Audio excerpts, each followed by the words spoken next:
All right. Hello, everybody. We've officially been announced, so we're real. How is everyone? It's been quite a day at the con already. I'm gonna wait for chat for a second just to make sure we have our people. Yeah. Are we set? Is it about time? I guess we'll give about 3 more minutes till we're precisely on the dot. Let's get that ready. I'm not nervous, you're nervous.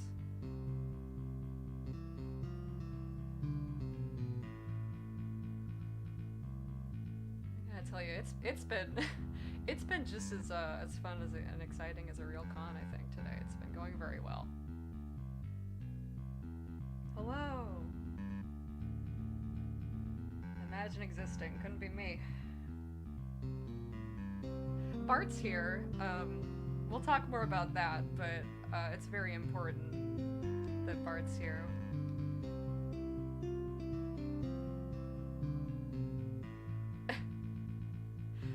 All right.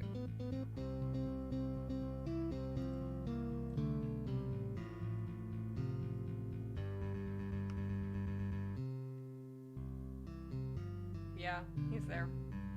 This is going to be great for people watching the archive version. They're going to get like 10 minutes of limelight and about 3 minutes of just warming up, but yeah.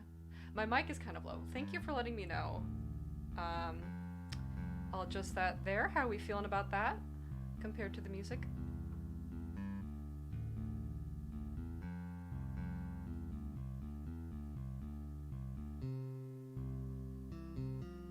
Alright, I'm gonna keep talking and you guys are just gonna tell me how you feel about it. Higher or lower, higher music or lower music, or higher voice or lower voice.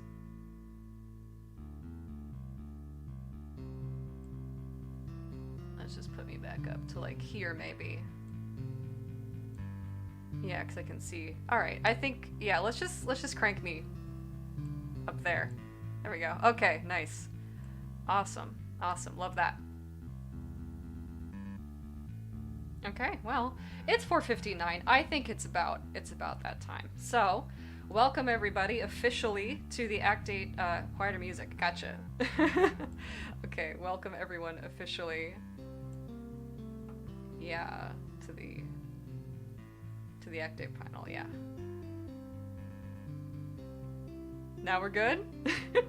I'll wait until you guys say you like it, because the thing is, the music's gonna adjust volume, because I haven't equalized all the tracks together to have the same volume, but alright, we're good. Perfect. So welcome everybody. Welcome to... I can do this fancy thing here with this chalkboard if I get the right color. Welcome to Act 8. We're gonna talk about it for about an hour. I don't know how many of you, show of hands in the chat, are familiar, or are you just coming in to kind of learn what I guess the fuss is about?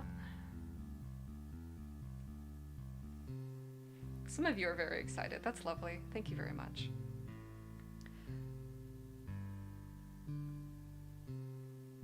Yeah, well, before we get started, I want to thank you all for coming, and also thank you for participating in the con generally. I think Stuck at Home Con has been, a very positive thing. So it's good to see you all here and being a part of that.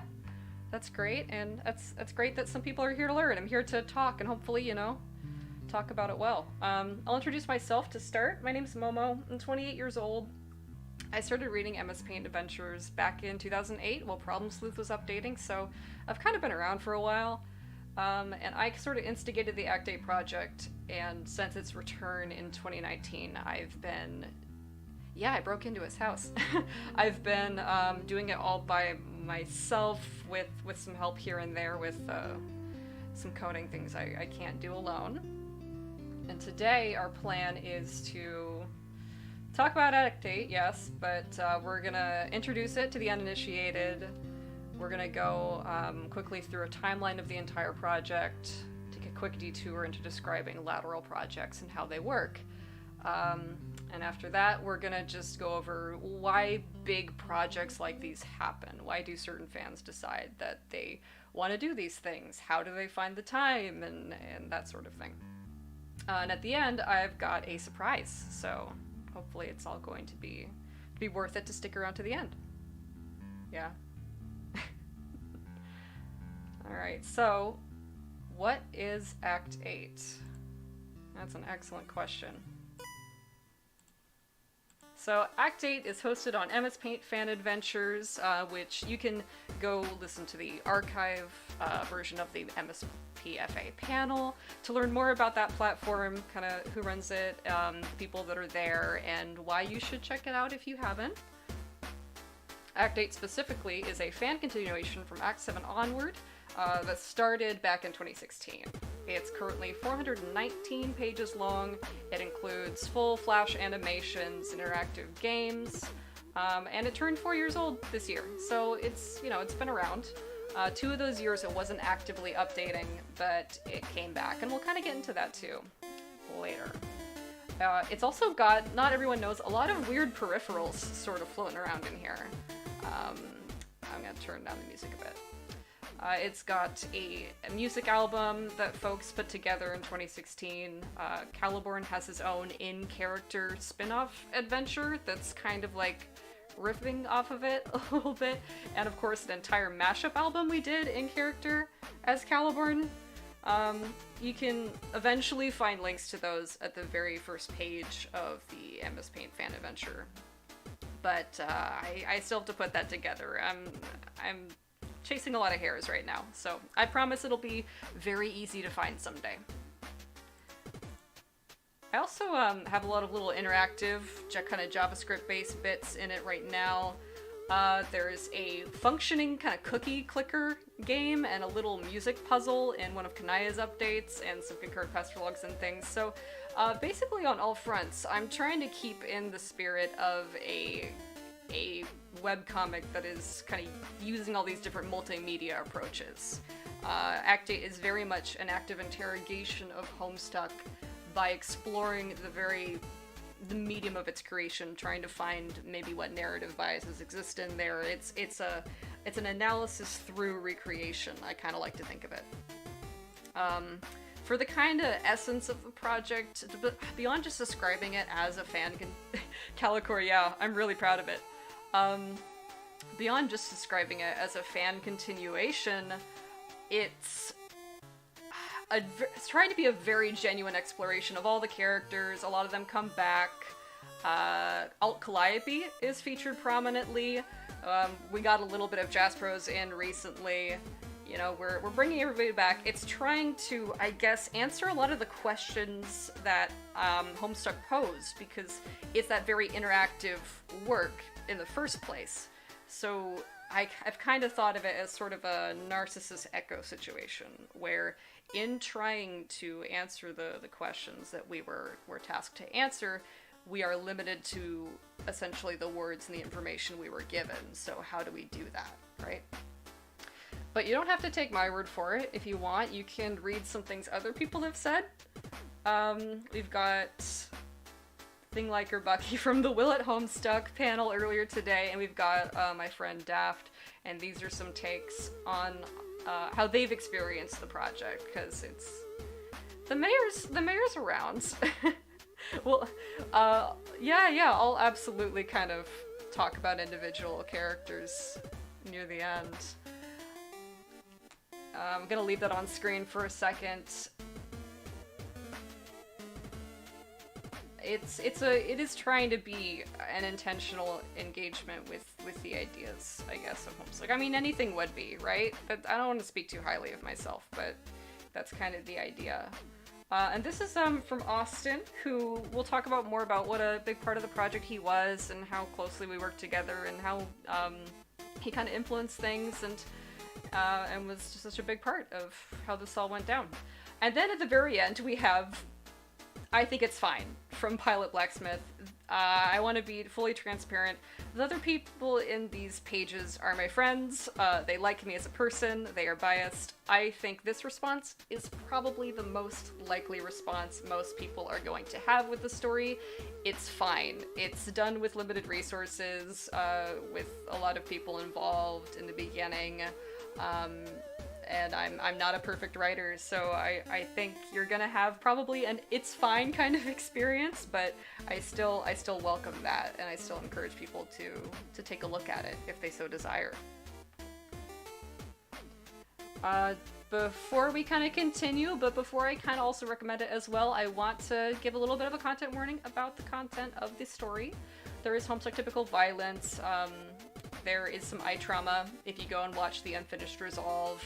And we've gotten very strong responses about Gamzee and Vriska. Those are obviously very controversial characters. I try to be extremely genuine about how I approach these characters. I do care very much about both of them, but I want to be very clear that that's what I'm doing, because I don't want people to be surprised when they encounter that. So, just full transparency there before we get on to, I guess, the timeline portion, unless people have some questions more specifically about it that they feel they need answered before we get into the lore.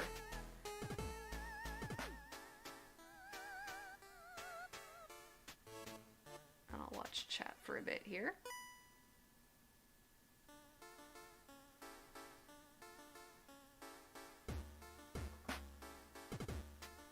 I am hoping to continue Caliborn's fan adventure. I'm hoping I can get Austin to come back and write some more of that with me. Maybe you will. It's really fun, and it's also not finished. Like, there's more to do with it, because Act 8's not finished. Yeah, that's a great question with the epilogue. Thankfully, that's already kind of planned to cover a little bit later, so I'll make an extra note to remember that's important. But yeah, let's head on to the lore.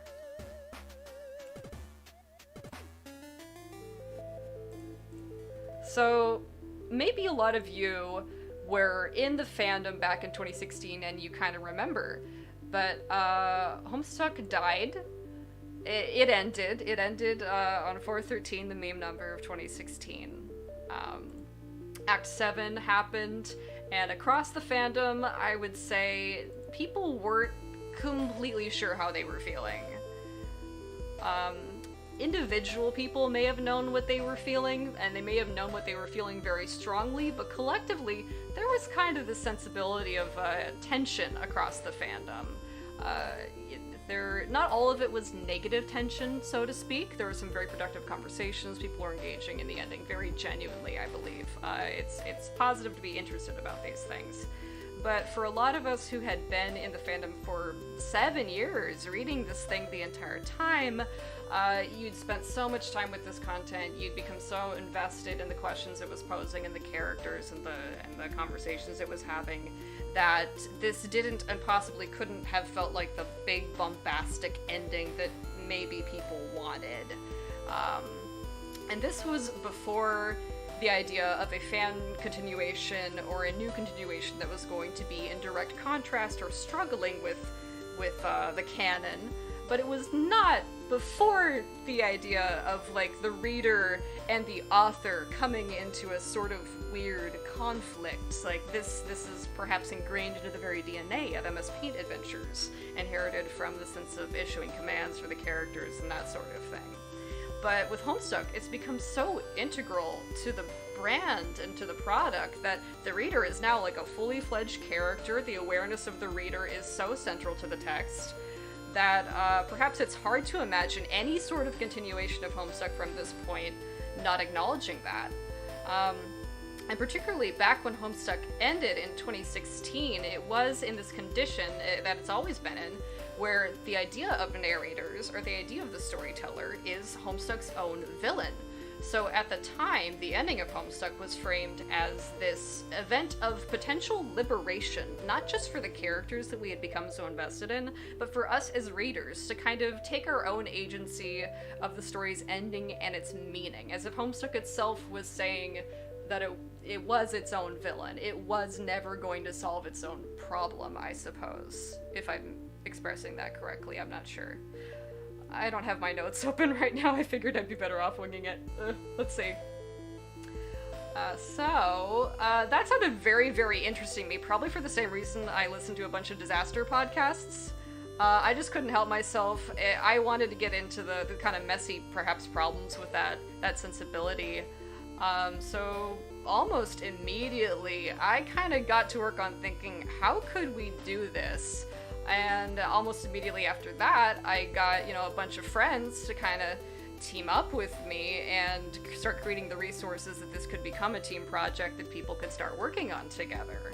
And, before you knew it, Act 8 was real. And now it's going to be question time. We're going to stop for a bit and explore this question. What are the biggest themes, focuses in Act 8, and how do you explore them? So, my notes, if I had them up, were literally going to say wing it, so that's what I'm going to do. A lot of the themes are, by necessity, the same themes that were being explored in Homestuck proper. It's the idea of inheritance between generations, the idea of feeling trapped by your behavior being trapped and formed by circumstances outside of your control because they existed before you. And I've always loved playing with that in a sense of geometry. There's this idea of you are on this one plane of existence, and then whatever it is, whether it is God or a narrator or some other force, is on this other plane that is inaccessible to you. Like, I'll draw God up here. This is God. That's God. Everybody say hi. And we're all down here, and there's this idea, it's untouchable, so you are powerless in your reality, and that can be kind of understand also as being sort of trapped or being in this kind of looping situation. This song's kind of obnoxious, but oh well. I've also been playing with the idea of self-recognition through the other. So that's how you create your self-image. You can't do that independently. You actually need other people, and the way that you experience interacting with other people is you have to create a mental model of that person's life or their inner world, and in doing so you have to create a model of their model of you. And if you do that enough, that model they have of you becomes your model of yourself. And this is relevant to the characters like Dirk, like Brain Ghost Dirk, and Jake, certainly. Can I draw Jake from memory? This is Jake now. Everyone say hi to Jake. That's Jake now. But it's also relevant to readers and storytellers, which ties it back into all this stuff going on in here, right? So if you're reading a story, you have to create a mental model of the narrator to understand what they're trying to communicate to you. And in doing so, you have to understand their mental model of the reader they're anticipating and the reader they hope for you to become. And that can, in a story like Homestuck, that can become very personal. It's complex, and I think examining that will help us answer why some of the social things happen in the Homestuck fandom that do happen. Getting back into this, because I very typically, if someone who isn't using notes forgot something, this idea of an inaccessible or irrefutable God is, Act 8 suggests this, it's untenable, and it does that through two characters. It does that through Alt Calliope, who I'm going to try and draw. I love her. She's one of my favorites. She's kind of evil, but she's one of my favorites. And Rose, who we will draw as just an orb. And they have two extremely different theories reminiscent of two extremely different theologies. Rose thinks that any god worth worshipping has to be interrogated, and it has to be on your level. You have to be able to reach it, and that demonstrates your faith. Whereas Alt Calliope is a more individualistic sensibility, where she thinks that you have to be totally accountable for your own morality and your own behavior. I can't lie. Janaya, I can't lie and say I did things on purpose when I didn't. I say as if I haven't lied before. So yeah, those are some of these ideas. I feel like I was gonna say something else that was really very clever and I didn't. But we'll see if I can think of it in a couple more seconds before we gotta move on. So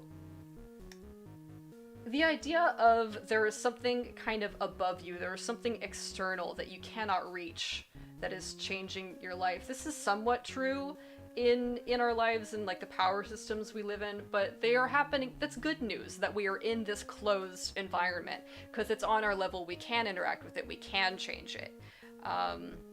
So on one hand, you can look at the infinity like situation you're in or the closed system and crave externality the way Dirk in Homestuck 2 is sort of craving this externality of breaking free from it, or you can actually be empowered and say, I am at the same level of reality, and you can consider yourself participant in it in the same way Rose does. So I guess those are some of the themes in Act 8 and some of the ways I try to explore it. Does anyone have any questions? Did I make any sense at all?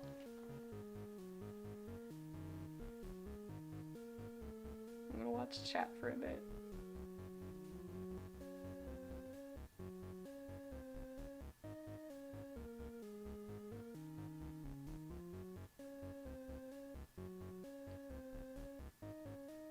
I do love this little track too. It was originally gonna be with a mini game I was gonna sneak into Resolve. I don't think that's going to happen.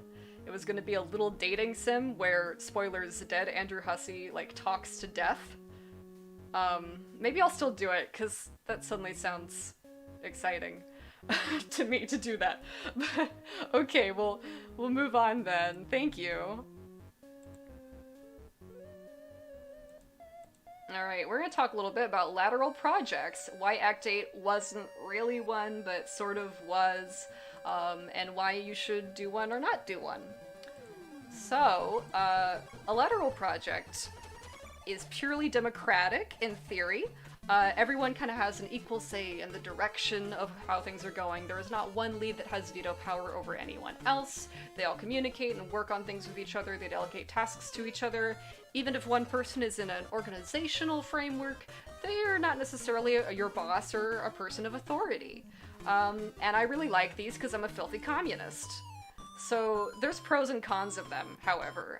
They can be more egalitarian, they can bring in a lot of diverse ideas that can make it very strong in that regards, and of course, many hands make light work.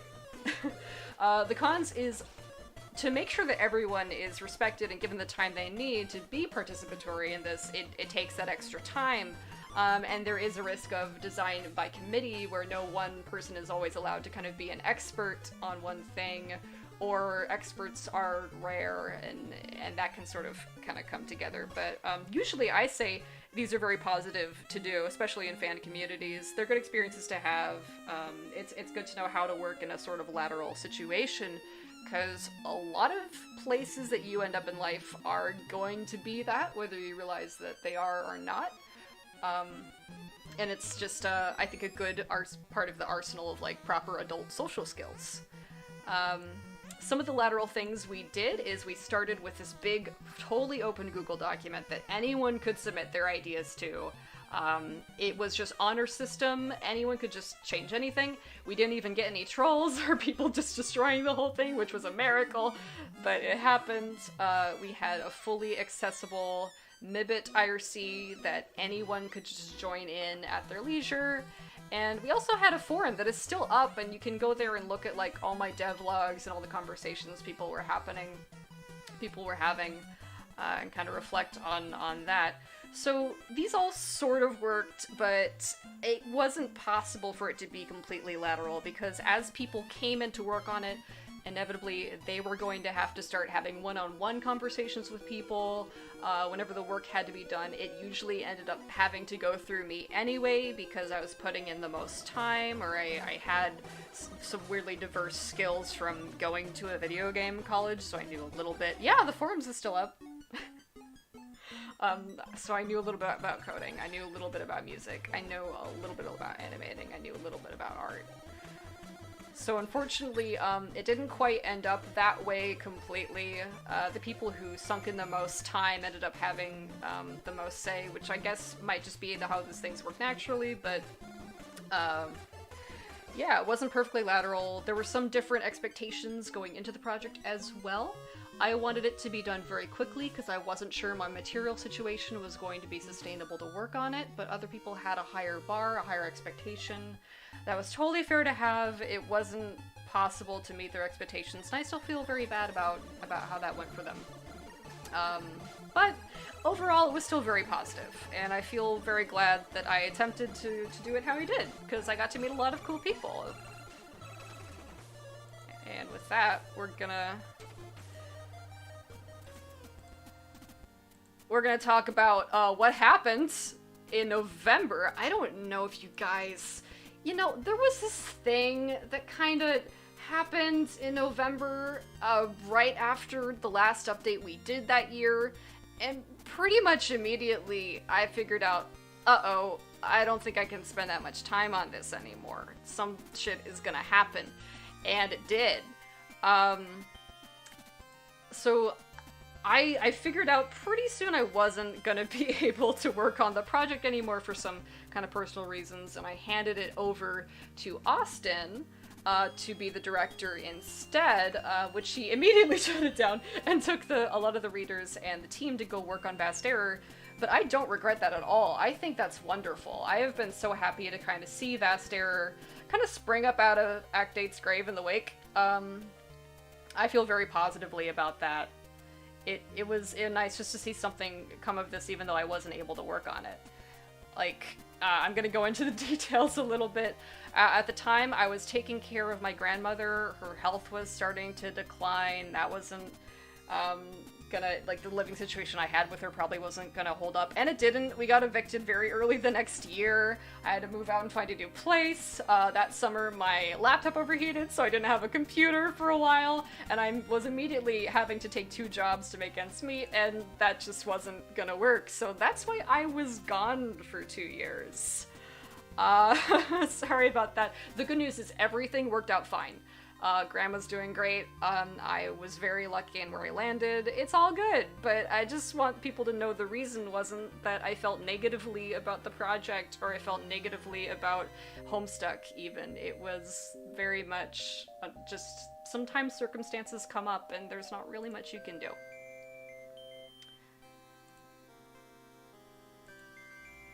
Alright, so speaking of like the past team that helped with everything, I want to... Oop. Hey, music, can you keep happening, please? Or maybe it can't. Well, that's okay. We can keep talking, right? Music be froze. There we go. Alright. So I want to just shout out to all the people that came in when this thing first started. They made it what it is. I could not have done it by myself. Calicorn, who might be in the chat right now. Yeah, that's Calicorn. Was such a huge help. Oh my god, you did so many panels so fast. You were incredible. Sally. Sally was a joy to work with. She's done aquarium stuck, if you know that. There was a language barrier, but we just clicked anyway, and we were able to have her work on a bunch of panels, and we exchanged like cartoon doodles of each other to convey things we didn't know how to say to each other in words. Sally's amazing. Please go follow Sally. And then Asib, who's super talented, was able to help me with that first flash that went up, and also did this album art. It was just great to work with all these people. Your very own Yoitz Crow, who made this entire con happen, to help with some of the flash art. And Joyful Dreams, who's also here today, helped with in-betweens for some of the fully animated Verska shots in Resolve, which we're gonna potentially talk about that a bit more too. I also want to talk about the musicians. Scytherist, like Mayflies on Twitter. I can try and get a link somewhere, maybe in the SAHCON Discord or on my Twitter, so you can go follow her. Wrote Limelight, which was the track pairing Resolve She also wrote Time Out, which was used in the first Flash, and I think like Mayflies is basically responsible for a lot of the big Homestuck cultural resurgences. If she hadn't contributed to Act 8 and gotten Act 8 a little bit of that wow factor, then we wouldn't have had that kind of attention that Austin had taken into Vast Error. Vast Error wouldn't have that that amazing little dance flash where it uses that kind of electro swing song that she made. Her music has created an audience for a lot of the people creatively involved in these projects and others, and has reinvigorated a lot of interest in Homestuck. So I credit her with a lot. DBNet 18 was super helpful and is helping me now create some more music for Resolve. Originally we were just going to use Suburban Jungle, but I think we're gonna put a fun little twist on it. I hope you guys like it. Class Bectanon, who has gone on to make the new Homestuck forums, did a track for us, this really cool ambient track. Skeledot, I think made what we're listening to right now, which is a neat little Dave Petta song. And we also had Doomed Cloud, who did a track I'm going to use in part of the project we'll talk about in a minute. So all these people are just amazing. I owe them a lot. And especially Bluebird and Austin, who they're really good friends of mine. I'm still friends with these people. I'm really grateful to know them. Austin, the reason Bart's here, let's talk about Bart finally. The reason Bart's here is that Austin was originally maybe gonna come with me to present today, but he just wasn't able to. So he's here in spirit as the Bart man. Because that was how he would always kind of brand himself when answering asks and stuff, as the Bart man. So that was kind of nice. Okay, well that's that.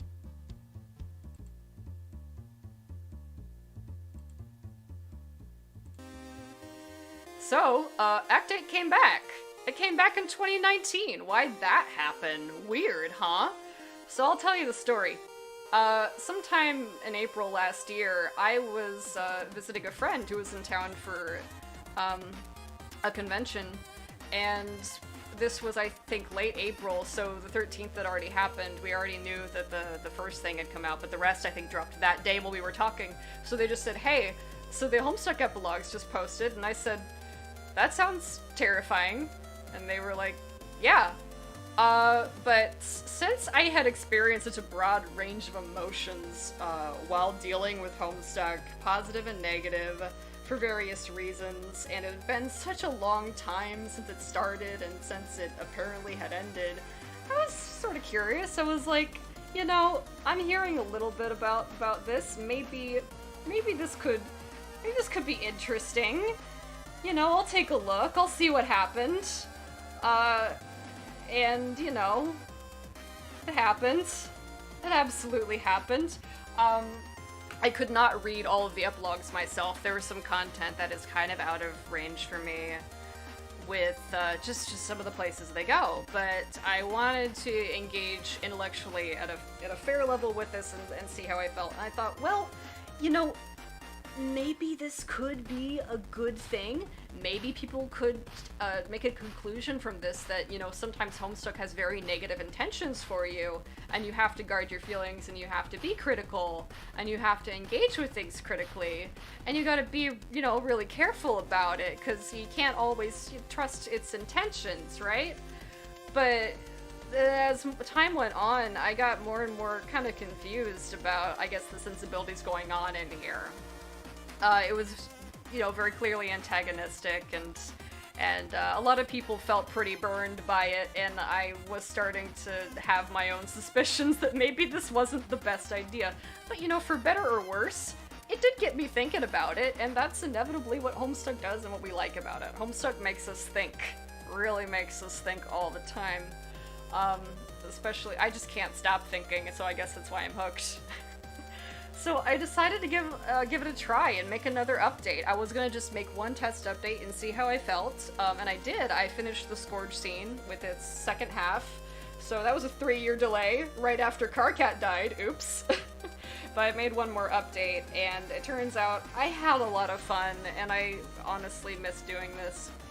I was still hesitant though. I was still like, is this really a good environment right now? Should I continue?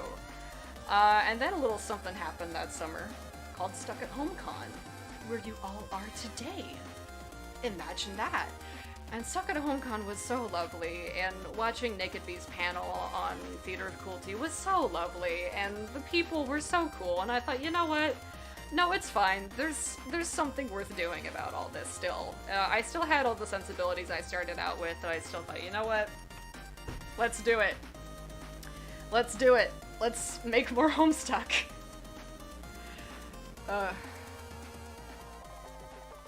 Okay.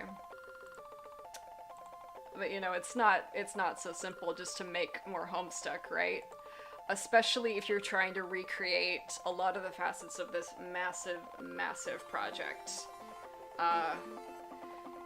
I got this one comment on the unfinished part of Resolve, and I'm not putting this up here to put this person on blast. I think this is a very constructive comment, and it actually was very useful and helpful to me. I did start some original projects during the interim. I didn't have that much time to work with them until after I got settled, but I did, and I really enjoy them, and I do plan to continue working on them. But I think this also makes me think about a philosophy that I ultimately have decided to disagree with about fan work and about why we have it. Particularly in the Homestuck fandom, you can be in a situation where maybe the official materials make it very clear how they think about you and your investments, or they try to be inflammatory, and it feels sometimes like this race to the top where you win by influencing the main comic to go in the direction you desired. And I know around here we tend to have this very put upon cynical attitude because we want to guard our feelings from that. And we can sometimes engage with this thing in a very emotionally closed-off way, which I understand is healthy, but especially when something is going to come right for your soft bits with a knife, right? But there's kind of another way to do it. You don't have to buy into this idea that the only valuable thing or the only valuable participation will be validated by the original property. Because if you did that, you would have to constantly sit there and asking yourself, why the hell am I doing this? Because the whole point is to, you know, by their own admission, challenge people. So that is part of the experience, and I think you have the right to challenge them right back, but I think it's also, it shouldn't be about trying to rise to the top or trying to change Homestuck or trying to control anything. That's not the means. I've never considered fan work a means to an end, where the end is producing a different kind of art or producing the same art you would make under different circumstances. I think the fan work you make is the end. It has to be judged the same way other art would be, but it's already a valid expression of art. And particularly with fan work, where you don't have to worry about the commercial success of what you're making, you can make something very personal that is meant to connect with people at a very specific level about something they already care about. So I don't do it just to polish my skills or just to eventually move on to something else. I do it for its own, I think that it already has like a sense of autonomy, a sense of accountability to itself, and a value within itself. Right? And that's why I do it. It genuinely improves my life. I've forged really good relationships by creating this fan work. I've dealt with very serious kind of emotional and personal questions by making this fan work. And I've been able to express ideas I really believe in by making this fan work. And I think, you know, at the end of the day, considering still all the things that happen, positive or negative, all of us are nerds about stories and storytelling. We care very deeply about this stuff. We are so invested in how stories work. We are excited about them. We want to ask these questions. We want to explore them. We want to ask for more from ourselves and from Homestuck. And that can be positive, you know? It doesn't have to be a negative experience. You do have to be careful and cautious. Like, but you can be doing something just to express things about characters you love and a story you wanted to see go this way with them, to express, you know, feelings you had. It can be just to deliver on a joke you really believe in. A joke you believe in, sorry. A joke you were very excited about. Or to explore a character you had a very deep personal connection to that almost no one else understands. It's admittedly very weird, but, you know, I don't regret it. Fandom, it's often framed as this kind of hysterical attraction or repulsion or obsession. Particularly like Homestuck kind of almost maybe accidentally encourages that. But I don't recommend buying into it or thinking of it that way. You can do things for yourself, you can have your own ideas and explore them on your own, and that's just fine. It's just fine. let's not, I don't recommend getting emotionally invested in what the Homestuck team or brand is going to do, unfortunately, and that's not to fight with them or say anything negative. That's just to be realistic. But yeah. Any more questions about that? I've tried to, I don't know if I did that speech very well. I tried.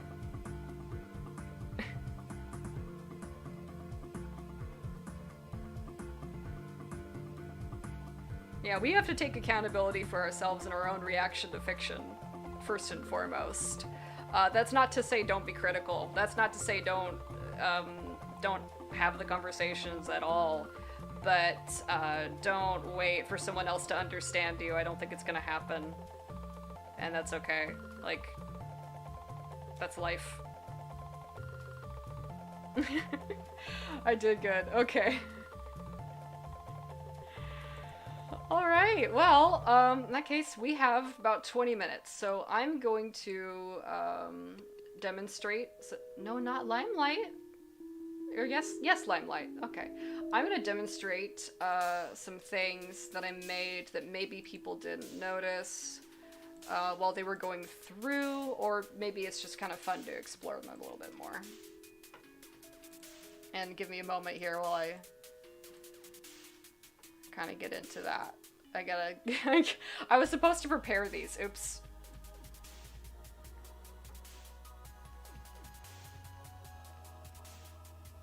How's everyone doing? How are we feeling? Is this gonna work? I don't know if it's gonna work. Let's take a look. How's that look? Yeah, okay, this is good. So this is the little grist clicker minigame in Roxy's update. It's functional. I can sit here and click. You can probably hear me clicking 100 times.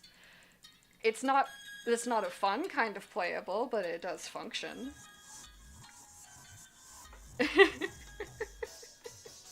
Thank you for the Babe reference, Daft. So this works. You can buy the widget, and the widget will run and make the grist. And to be honest, I don't know what narrative purpose this serves. I don't know what this is about metatextually. I have no idea. I don't know. I just thought it would be fun to sit down and code a cookie clicker, and it was. It was a lot of fun. This little button here links to a playlist of songs that, like, in theory, Roxy is listening to, so that's kind of another neat trick for, like, characterization. This is animated with a little bit of JavaScript that kind of makes these all hop up like that. That's why they gotta be in separate spans over here. And this is, I have to grab the fonts, this is all the CSS to make it look that way. This cat also jumps if you click it. That's a little secret. It's a little secret just for you. And here's all the JavaScript, and I did it. I did it myself. I'm very proud of that. Sort of. So yeah, you can play that if you want. You can make as many widgets as you want. It doesn't break. They just kind of shrink, or they fill up the whole page. We're not going to sit there and do that, but you're welcome to if you're ever just so bored in quarantine. There's also this. I don't even know how many people interacted with this. Let's listen to some frogs. This is a playable puzzle in, the little green cubes do nothing, I'm sorry. This is a puzzle playable in Kanaya's update. I'm gonna go ahead and spoil the answer to the puzzle, so if you're reading or watching the stream archivally, go ahead and pause and look it up and try and solve it yourself if you feel so inclined. This is an audio puzzle, so the frogs in the background, if you listen to their croaks, they're croaking in a very specific pattern where there's a medium note, a higher note, a highest note, and the medium note again.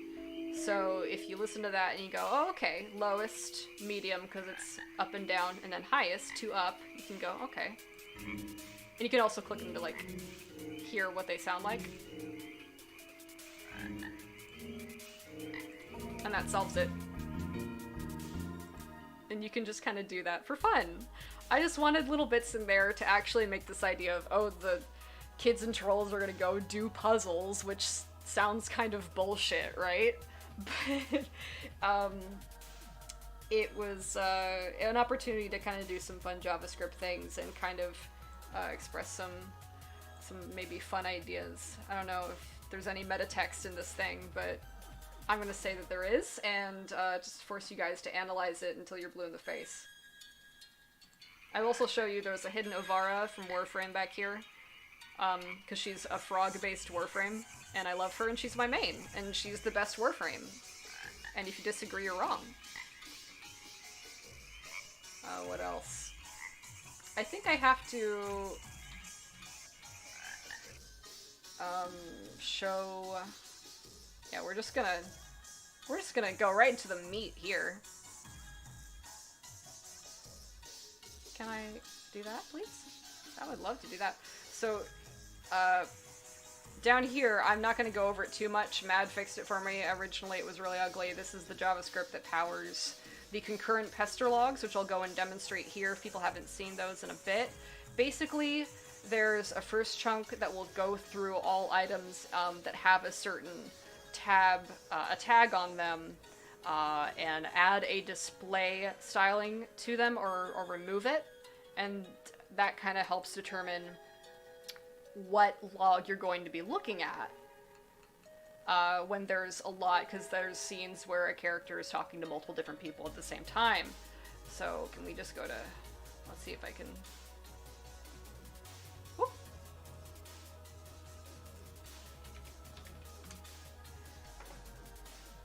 Here we go, let's just go to Rose. So this is the first one that did that, and the idea was going to be that not only do you have access at the top level to all these different characters in that one hub screen we just saw for a second there, but then you can go through and see the 6 different conversations this character is having. Like here is her conversation with Kanaya, but then if you go over to the, if you wait for the screen to load, and you go over and you wait for the screen to load. I'm gonna not have Limelight cycle forever. We're gonna listen to another track. Oops, nope. If we go to the hub like I've been meaning to for the past like 45 seconds, let's go to the space players now.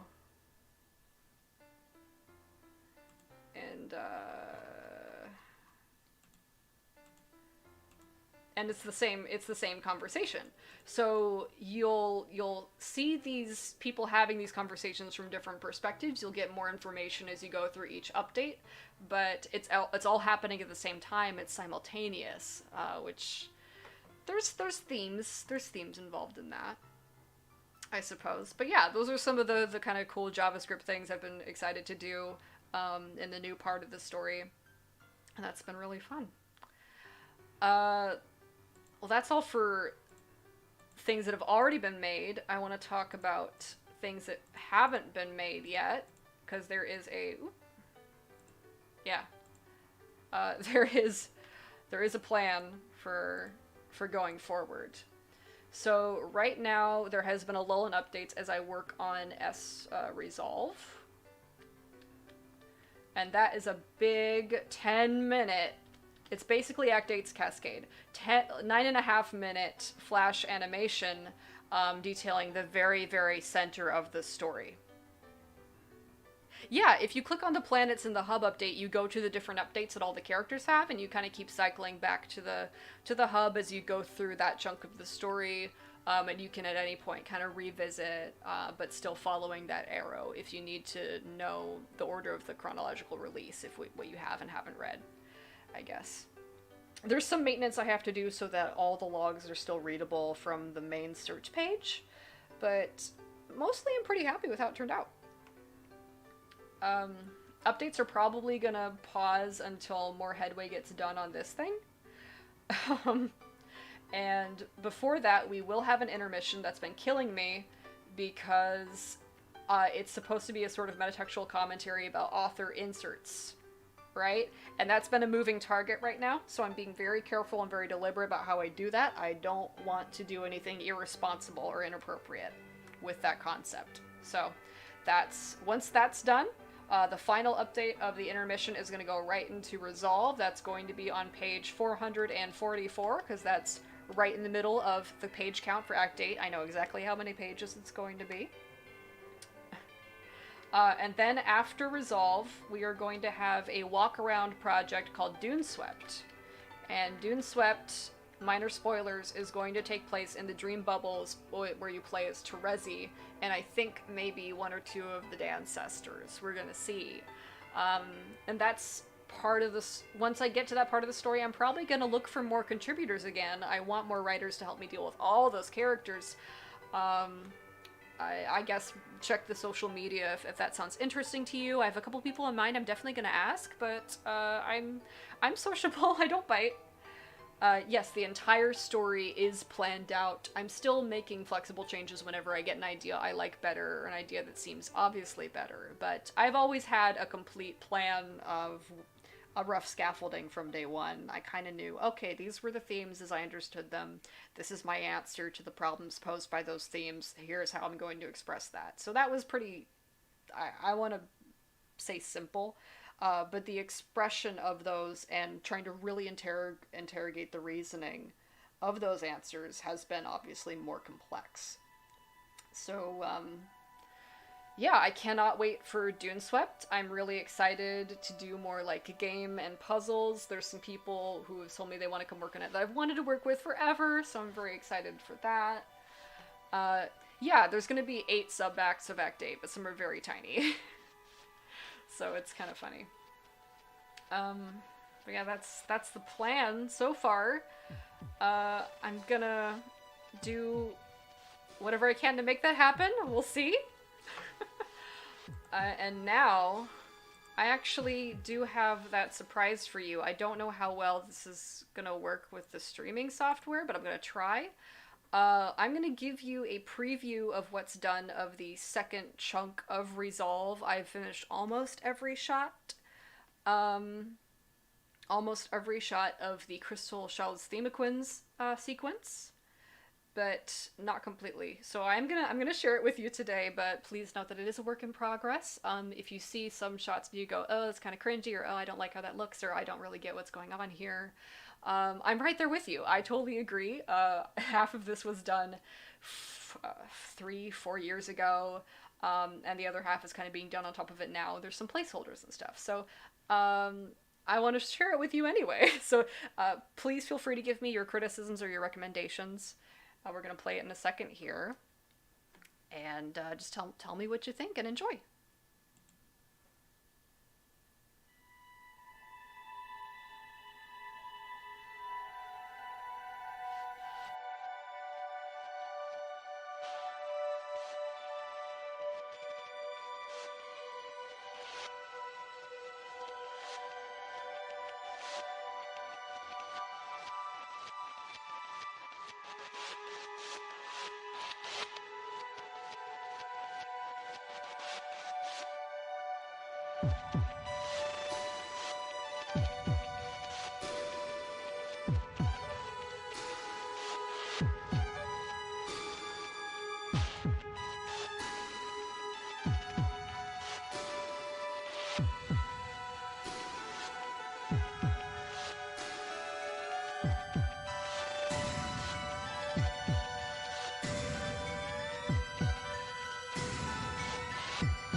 All right.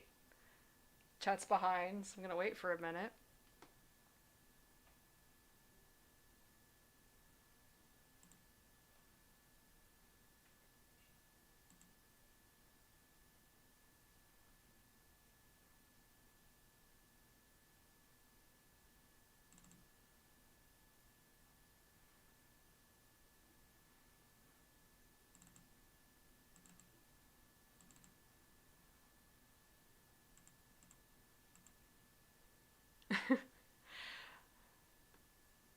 All right, are you guys caught up? Are you back? I'm trying to get the music back on. It won't play anymore. It doesn't like me. Or maybe I muted it. What did I do? Oh, I did. I'm just really smart. Okay. Thank you. Yeah, there's some weird shots here. There was a green line sitting on the right that won't be there. That's just a frame I use to block out where the boundaries of the Flash project are. Um, yeah, I'm gonna keep working on it. There's a lot of things I want to bring into it to still kind of bring it up there. If you want to give me any more detailed like thoughts or feedback, we are going to tell you where to do that so you can. Totally feel welcome. But yeah, that's that. We have about like 7 minutes for some questions. Let's get question time, I guess, back up here. Woo. Now you're gonna see behind the scenes as I like just make all these folders invisible that weren't. There we go. Any questions? Any last thoughts? Any things you want? Thank you. I thought people would feel like that maybe it's a bit of an ass pull, but I feel pretty satisfied with it. Giving souls. Question. Answer.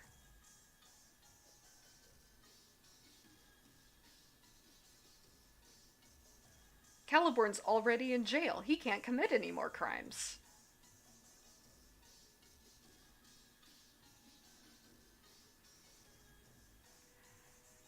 Joy. No. No. hmm. Overall feelings on Act 8. Good. Um, I don't experience all the emotional highs I used to, but I don't experience emotional lows about it either. I just kind of enjoy working on it. I just like it. What inspired me to make Act 8? Homestuck. My experiences with Homestuck being very complicated. I've always been very critical of Homestuck, but I haven't, and sometimes I haven't enjoyed it at all, and other times I've enjoyed it hugely. And now I'm mostly more just kind of interested in it in an intellectual sense, but not really like emotionally attached or approving of it. But I'm not like taking being negative towards it either. I'm trying to be constructive with those negative experiences I've had, if that makes sense. The post that Austin put up there, I wouldn't really put anything in that. I don't really know what he took. I know a lot of that I didn't intend for anybody to see, and it was very rough.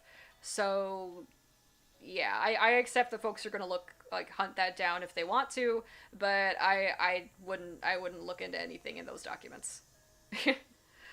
The only other adventure I've made is Caliborn's side adventure, Act 8 New, which you can hopefully find through the Tumblr or Twitter when I put that up. My favorite podcast, these are a lot of questions. My favorite podcast is Well, There's Your Problem. I'll write that down. Well, there's your problem. It's an engineering disaster podcast that explains how some terrible things have happened from a leftist perspective. Definitely check it out. I love it. There is an answer to what happened to Arania in Act 8. If you look closely, I think you'll find more information about that. Oh yeah, Jania's got to go to prep. But yeah. My favorite character is Gamzee, and people kind of... I understand the reaction, but, you know, he is my favorite.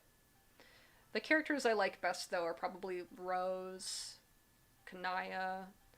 I like Vriska, but I also really like Tavros and Aradia. I like Terezi. I like Jade. Jade's the best kid. Jade is the best character. I like Alt Calliope a lot. I really like Alt Calliope. Yeah. I think I've missed another question up there. Maybe. No, yeah. What's my favorite design reimagining, Ben? I've liked drawing Dave. I don't like the I like the Striders. I'm very interested in Dave and Dirk. I have to really, get into those characters if I want to write them. I could talk about Dave and Dirk for hours, but I'm more interested in writing Dave when I'm doing it for other people's investment in Dave, and so also kind of reciprocating the headcanons people have for Dave visually as well is another way that I do that. Yeah, I guess.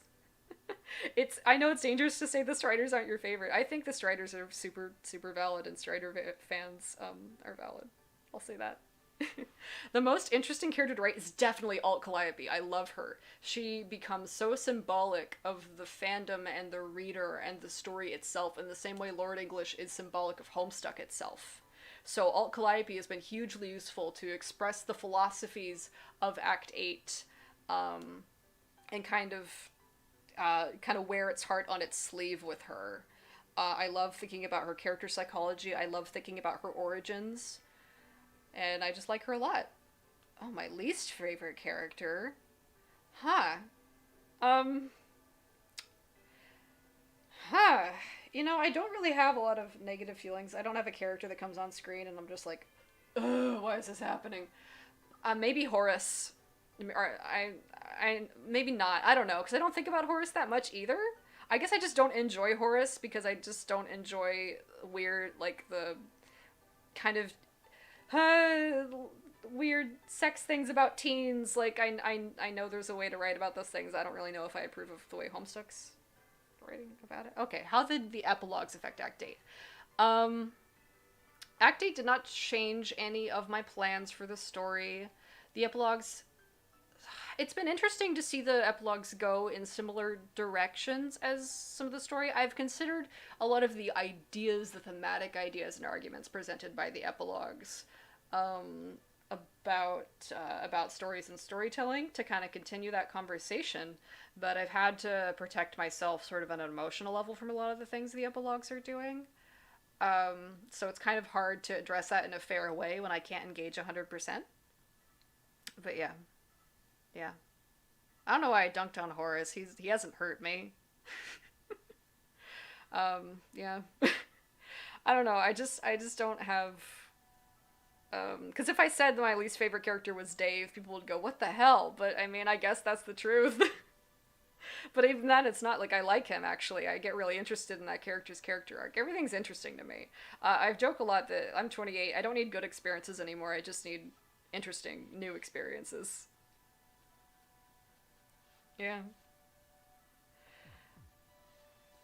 I hope that answers everything. Let me just put up this, because it's that time. It's 9 p.m., so you can check out the Befriend Us and Mina Quest Discussion Power Hour with Alien Robin and Yo It's Crow. Those are two really cool projects. Please give that a look. Or if you really care about writing aromantic and asexual characters, my good pal Janaya is hosting that, and streams that she does are always just a hoot. I absolutely recommend hanging out with her as well. If you want to learn more about Act 8, you can follow the Twitter or the Tumblr. If anything's kind of missing, if you're lacking any information, just send me a question to the Tumblr. I'll answer it. I'll try and make the resources to go and answer that. My favorite scene in the comic right now for how I wrote it is probably Jake and his brain ghost. Brain ghost Dirk. I like a lot of the dialogue there. It makes me pretty happy. I also really like the big iambic pentameter segment with Jaspros. But I think my real favorite is probably the Scourge Sisters scene that I had to cut in half by 3 years. I think I really like that. I love the implications I made for some of the characters. I love sort of like dipping my toe into some of the the things about these characters that are a little bit scary. So yeah. What was I gonna say? Yeah, Joy helped with the Brain Ghost one. Joy, you helped make that absolutely amazing. It was Joy's idea to even have Brain Ghost Dirk there. So that was awesome. But yeah. Thank you everybody for coming. I think that's it. I think we did it. Thank you for coming to the con, everyone. Thank you for coming to my panel. I hope you read Act 8. I hope you enjoy it. And I hope you guys all have a great night. Take good care of yourself.